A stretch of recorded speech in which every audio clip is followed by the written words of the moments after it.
In any case, when I was 28, to make a long story short, some friends of mine gave me a copy of the Quran. And one night I was sitting in Diamond Heights, my apartment in Diamond Heights in San Francisco. I was working that time at the University of San Francisco. I was 27, 28 at that time, I can't remember. And I ran out of stuff to read, and I took this gift that my friends gave me and I began to read it. And I came to the first verse. Well, I opened the Quran, read the first page, then the second, and then very quickly, in the second surah, about 37 verses into the Quran, I came upon the story of mankind. And I have to admit, I read through it very quickly. It was about 9-10 verses long, story of the first man and woman. And I recognized some of the details. It was similar to what I had learned when I was a child, but I noticed that there was something wrong. It was apparent to me that whoever authored this Quran, of course I wasn't a Muslim at the time, so I didn't have any idea who that was, whoever authored this Quran clearly did not understand the real meaning of the story. Because they had obviously gotten the details confused. They didn't even understand the whole purpose of the story. And so I just read through it once, and then I read through it again, just to try to see what kind of point the author was making, and then I read through it a third time and a fourth, and then I realized this is something strange going on here. I'm going to read this much more carefully. I'm going to need to go through this story line by line, verse by verse, because it's obvious that the author is trying to bring out another point.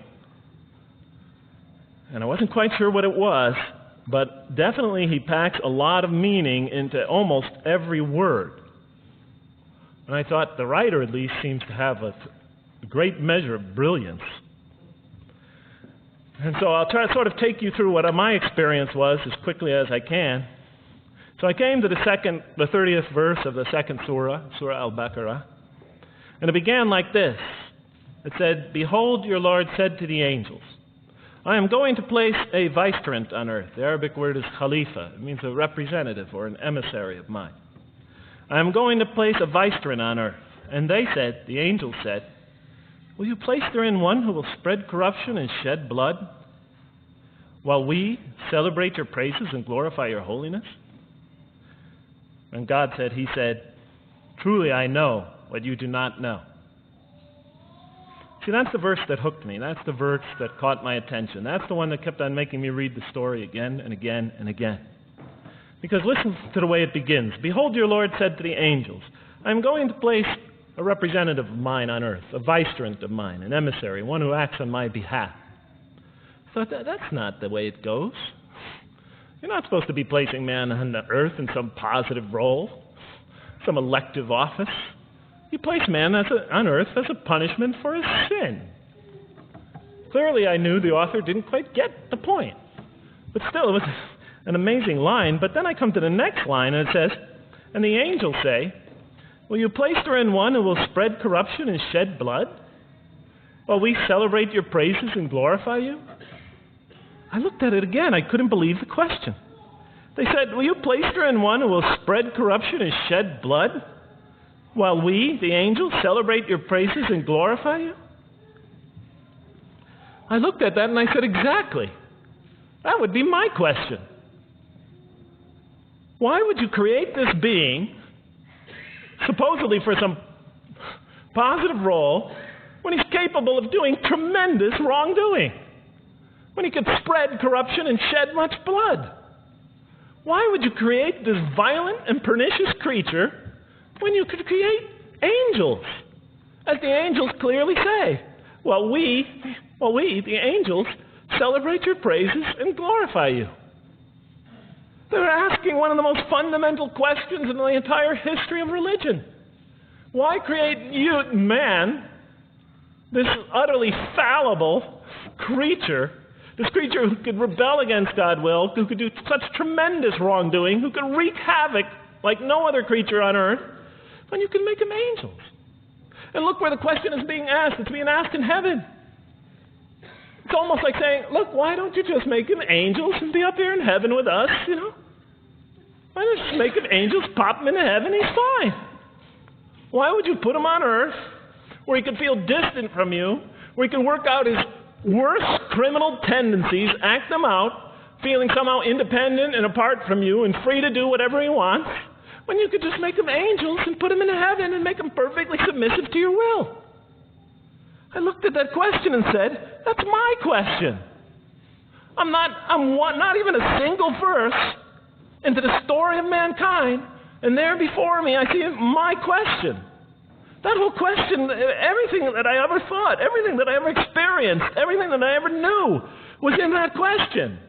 Was this the author took my life and wanted to pick out exactly the right question to humiliate me, to provoke me, to anger me? Why create man, this most destructive and violent creature, when you could make them angels? And then look at the answer. And he said, God said, truly I know what you do not know. You know, in modern parlance, we would say, I know exactly what I'm doing. I read that and said, what? You know what you do not know? You know exactly what you're doing? Well, please inform me. Tell me what you're doing. Because, I'm 28 years old and I haven't figured out it yet. And I have a lot of issues that I'm still dealing with that's connected to this question. You can't just get off that easy. You can't just tell me you know exactly what you're doing. Not after what I've been through. Not after you made me this way. And then I realized, of course, I was arguing with a God I didn't even believe in. And that would happen several times as I read through the Quran. And sometimes I would just get into so agitated by what I read, I'd start arguing with this voice that I'm reading before me, that's calling to me. So we turn to the next verse. It turns out that the Quran just doesn't dismiss the question. It starts to answer it a little bit. And in the next verse it says, and he taught Adam, God taught Adam, the names of all things. And then he placed them before the angels and said, tell me their names if you are right. So this verse is clearly referring to the previous one. But notice what it says. Now, from my own background, I remember Adam naming things, but it wasn't connected to any answer to any philosophical question. But here, notice what it says. And he taught Adam the names of all things. And I realized already, just from the first verse, you got to read these verses very carefully because it's packed with a lot of symbolism and meaning. And he taught Adam the names of all things. So here we see Adam is not only just a creature who knows how to name things, who's acquiring the gift of language, but he's also a learning creature. God is teaching him.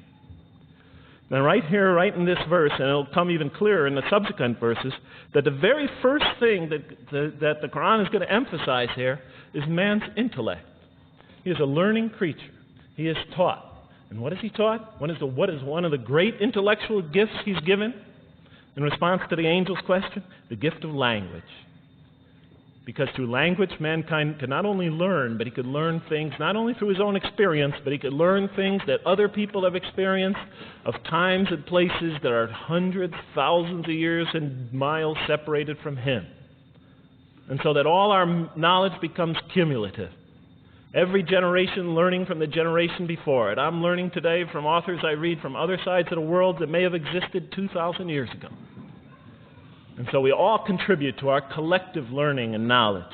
And so what I'll see later in the Quran, when the Quran will emphasize this again and again and again. Like in one verse it says, read in the name of your Lord who created. Created a man out of a tiny creature that plains. Read, it commands the reader. For your Lord is most bountiful. Why is he most bountiful? What great gift did he give you? For he taught man the use of the pen. And through it taught him what he otherwise could not know. And time again, the Quran will call upon man to use his intellectual faculties and swear by his intellectual faculties. And to use them correctly because they play a fundamental role in guiding him to truth. I never came upon a scripture that puts so much emphasis on the correct use of our intellectual faculties, on the harnessing of reason in helping us attain to faith. And he taught Adam the names of all things. And then he placed them before the angels and said, tell me their names if you are right. Okay, you have this you have this natural question about this creation of mankind. Here, this mankind is this human being, this human creature is a learning creature. He has many intellectual gifts. Here, I'm going to place these things before you. Tell me their names if you are right about man. And what did the angels say? In the next verse they say, "Glory to you. We have no knowledge except what you have taught us. In truth, it is you who are knowing, the wise." They say this task, this intellectual test that's put before them is beyond their grasp. Notice what they emphasize. We have no knowledge. This would take knowledge. This would take an intellect that they don't possess. In truth, it is you who are knowing, the wise. You got it. It's easy for you. You're the knowing, the wise. You have knowledge. You have wisdom. But this would take knowledge and wisdom that is beyond us. And so in the next verse we read, and he said, "O Adam, tell them their names." And when he had told them their names, notice how it's just like it's nothing for him. For mankind, he has this phenomenal ability. And when he had told them their names, it's just triviality for man. He names them. "O Adam, tell them their names." And when he had told them their names, God said, "Did I not tell you that I know what is unseen in the heavens and the earth? And I know what you reveal and conceal?" And he's clearly going back to the angel's question. Yes, you have these natural concerns about the creation of mankind. Yes, he could do these evil things. But look at this tremendous intellect he has. This is something you have overlooked that you haven't considered. And that's clearly the point of these verses. Even though I felt that the author didn't quite, it was as if I realized that he didn't misunderstand the story. He was taking one of the great stories in the history of humankind, one of the fundamental greatest stories in the history of mankind, and molding it and using it as a vehicle for an entirely original message. And God said, "Did I not tell you that I know what is unseen in the heavens and the earth? And I know what you reveal and what you conceal?" In other words, didn't I tell you I know exactly what I'm doing? And then in the next, and did I not tell you that I know what you reveal and conceal? I looked at that. What question what did they reveal and what did they conceal? What did their question reveal and conceal? I thought about it for a minute. Oh, it's obvious. What did their question reveal? You just go back and look at the question. It revealed the sinful and sinister propensities of man. I mean, it's obvious, right? Why are you all looking at me like that? You're starting to scare me. You're all looking very serious. Am I losing you? Wow. Okay. So, they revealed the sinister and evil propensities of man. But what did their question conceal? All you have to do is think about it for a minute. The human beings, yes, they could do evil. Yes, they could do wrong. Yes, they could create misery. But they could also do exactly the opposite. They could choose to do evil. They could choose to do tremendous good. They could choose to do tremendous violence. They could choose to show tremendous compassion.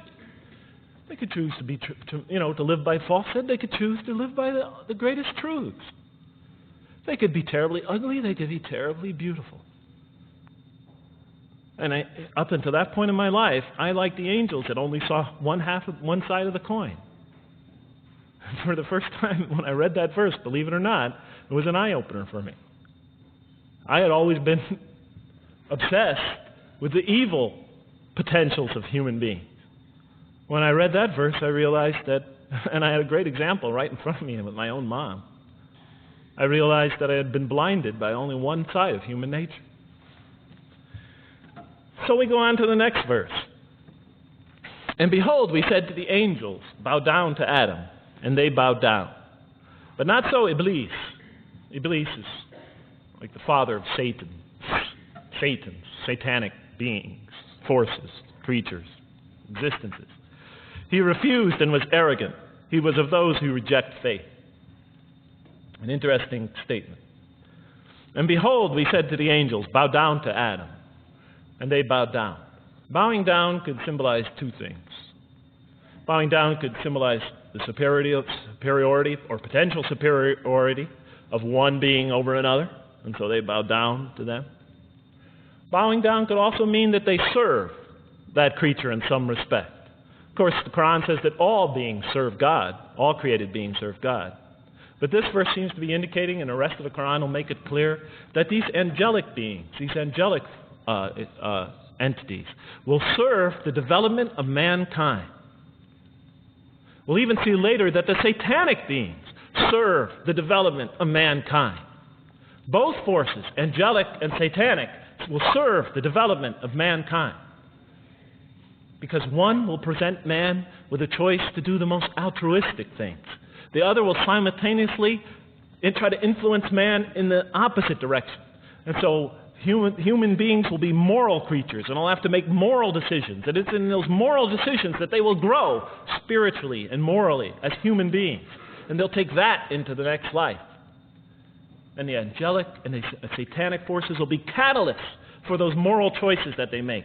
They will heighten the human being's awareness of the rightfulness and the wrongfulness of the choice he's about to make. And the self, the soul, the nafs, as they say in Arabic, will have to make the ultimate choice between good and evil. And that choice, that test will come again and again and again as human beings either grow or decline. And those tests will come again and again and again to try to help him towards his spiritual evolution, to bring him back. But that choice is ultimately ours. But I'm getting ahead of myself. And so we said to the angels, bow down to Adam, and they bowed down. But not so Iblis. Iblis is Satan, this rebellious force, this evil prompter, the one who whispers into the human heart. He comes into being. And with the introduction of Satan, we have the introduction of evil, that evil influences on human beings. And notice why Iblis does not bow down. He refuses because he was arrogant. You know, we often hear what's the root of all evil? In the West, it's always money, greed, etc. Here the Quran says that, seems to be saying that the root of all evil is not always material wants. It's not always money. It's not always greed. At the heart of evil is arrogance. Putting yourself above all others. Of assigning to yourself special priority and neglecting the rights of others. Of pride and arrogance and envy, the source of evil. He was of those who reject faith. I looked at that verse and I said, okay, I get why you would create angels to sort of influence man in a positive direction. But why in this story now are you introducing Satan? What sort of role does Satan play? And then, of course, you just think about it for a minute and you say, yes. The story is telling us that on one hand we have these magnanimous urgings come from one direction. On the other hand we have these satanic urgings coming from another direction. In other words, the Quran is telling us that man is not only a learning creature, but he's a moral creature. He has understanding of right and wrong.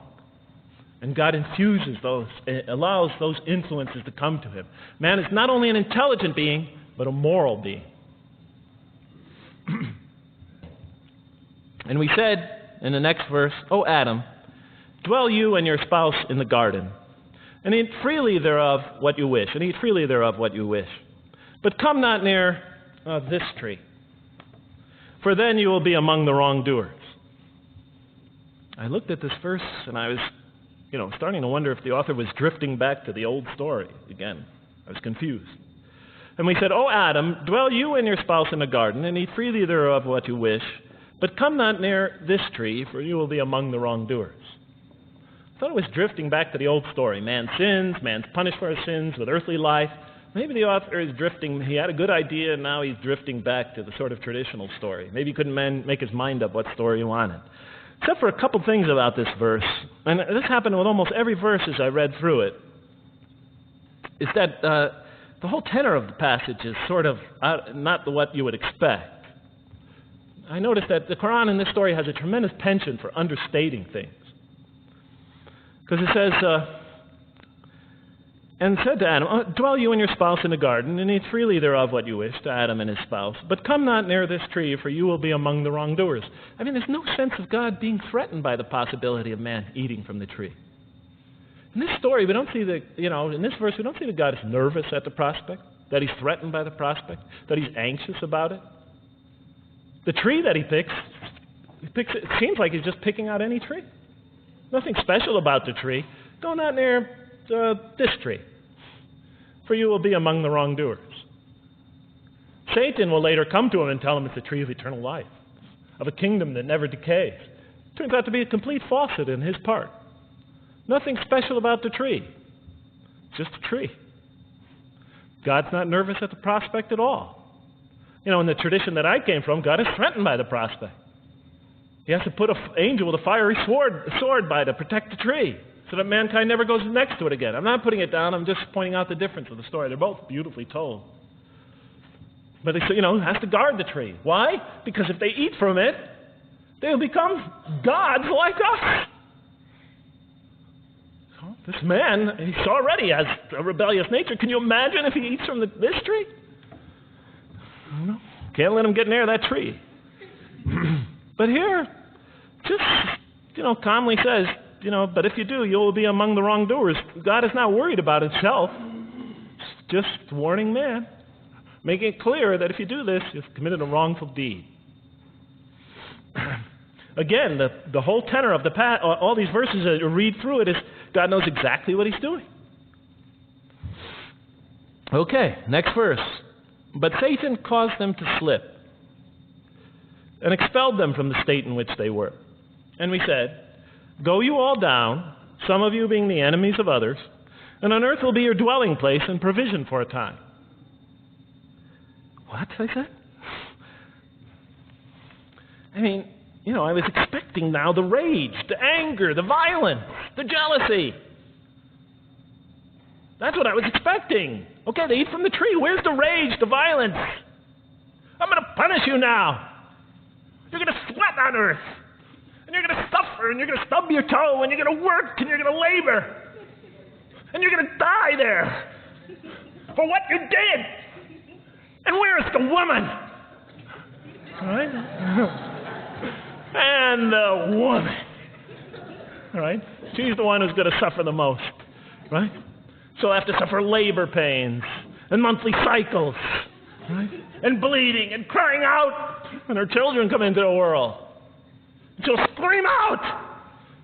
And worst of all, the greatest humiliation, the man will rule over her. When he's obviously her intellectual inferior, because she and the angels she and Satan seduced him, and he just bumbled along and committed a wrong deed. Well, I don't mean to make light of it, but the story is obviously different, though. No threat here. As a matter of fact, look at the way it says, "O Adam, dwell you and your spouse in the garden, and eat freely thereof what you wish. But come not near this tree, for you will be among the wrongdoers." Then they make the mistake. But Satan caused them to slip and expelled them from the state in which they were. And we said, go all you down, some of you being enemies of others, will be adversaries of others. Some of you will be adversaries of each other. And on earth will be your dwelling place and provision for a time. This is not a deity losing it. If you look at it, on earth will be your dwelling place and provision for a time. That's not the words of a God that is lost. That is really extremely upset. On earth will be your dwelling place and provision for a time. But notice something else about this verse. When you read these verses for the first time, I don't know, maybe I'm nuts. And many people think I am. But when you read these verses for the first time, there's just so much that catches your attention. But Satan caused them to slip. Remember, I couldn't get that verse those words out of my head. Satan caused them to slip. To slip? The greatest sin in the history of the human race, and it's called a slip? In my culture, slip means, you just momentarily, for a fraction of a second, you lose your focus. It's not a big deal. My Uncle Bob used to always say to me, Jeff, I'm sorry I'm 5 minutes late, I slipped up. The understanding is it's no big deal. It's just a slip. That's what we say when we make a minor mistake. I slipped up. Don't worry about it. Never happen again. A slip, I said? Momentary loss of focus? The greatest sin in the history of humanity? Why we're all here? Why we're all suffering? Why we experience death? A slip? I didn't believe it. I went to my Arabian friends at that time. I didn't know any Arabic. I came to this verse. We went through it line by line. I said, now don't change any words. Just read them one at a time. But Satan made them, and I said, okay, this one right here. What does it mean? Tell me what that means. They looked at it, it says, slip.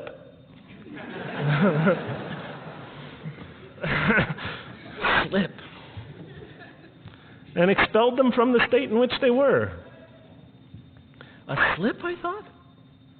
But then maybe I was trying to force the traditional understanding, the traditional interpretation. Maybe it was just a slip. I mean, after all, they didn't commit murder. They didn't commit robbery, rape, pillaging, assault. They ate a couple of pieces of fruit. It's not the greatest sin in the history of humanity by any means. And then the next verse says, and then they were expelled from the state in which they were. Well, what state were they? Let's see now.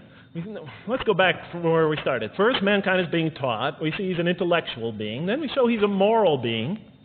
Moral being means he's a being that's going to have to make choices. And then God gives him this choice. It's not a huge deal. It's not the gravest sin in the history of humanity by any means. It's minor by any standards. They make it, though. We see that God originally intended to put man on earth as his vicegerent. We see a period of preparation where he's being prepared intellectually, where he's growing intellectually, where he's growing as a moral creature. When does God finally put him on earth? What signals that he's ready to begin? He makes his first independent choice. It's not the worst deed in the history of humanity. It's minor on anybody's scale. But it shows that mankind is ready to act on his own. To be his own, to make his own choices, that God has empowered him to make choices, and he's ready to make them and carry them out, and see them most often to their expected ends, if God wills. And that seems to be the only real significance of it. But I thought, maybe I'm getting this wrong. Maybe God just blows off into an angry rampage the next verse. So I look at the next one, and it says, and then Adam received words from his Lord. And God turned to him mercifully, for he's oft returning, ever merciful. Well, if I had any doubts up till now that God is not enraged by what this has happened, that God hasn't prepared mankind for this choice, for what was eventually going to happen, that all this was preparation for mankind to begin his earthly sojourn in this famous allegory, if I had any doubts before now, I had them, certainly didn't have them after reading this verse.